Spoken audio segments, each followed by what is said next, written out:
Our next missionary letter this evening is from Jean Harrell, former missionary to Amazonas, Brazil, and currently retired.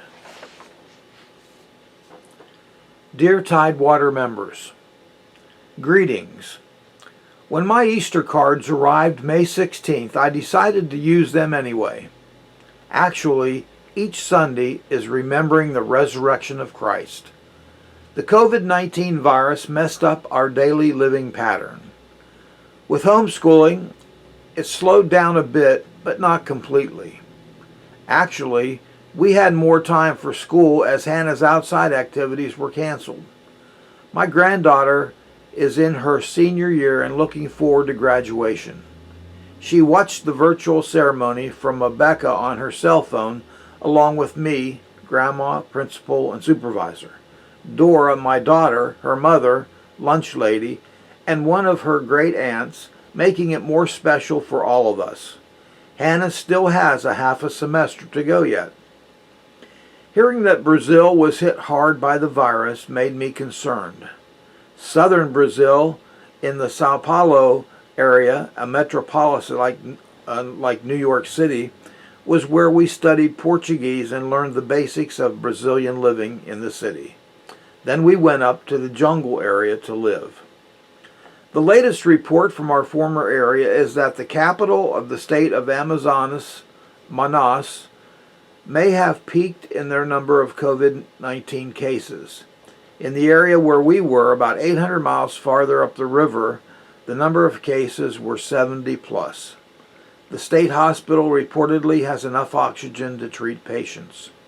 Also, planes are coming twice a week with medicine. Now the village, Betania, we were in, is becoming more infected. Pray for them. Recently, we received word that Maria Flores died. She and her husband, Manuel, were exceedingly helpful with our early work in starting the village of Betania. They both spoke Portuguese quite well and understood both Ticuna and the Brazilian way of doing things. In later years, Maria developed diabetes, so her daughter, Felicia, who lived in San Antonio do Ica, took her in to live with them. Felicia, a nurse at our mission hospital, had a stroke affecting her left side. Maria's granddaughter went to help them both. Manuel died a few years ago. Despite all this, their influence was great in the village and church there. We also heard that a former fellow missionary, Martha Payne, was critically ill. She and her husband Dale served in San Antonio several years before going to Sao Paulo area to work. They now live in Colorado. Time marches on, as they say, so we need to keep looking for the Lord's coming, for we don't know the hour or day. Pray that our government may be kept free from tyranny until that time. Looking up, Jean Harrell.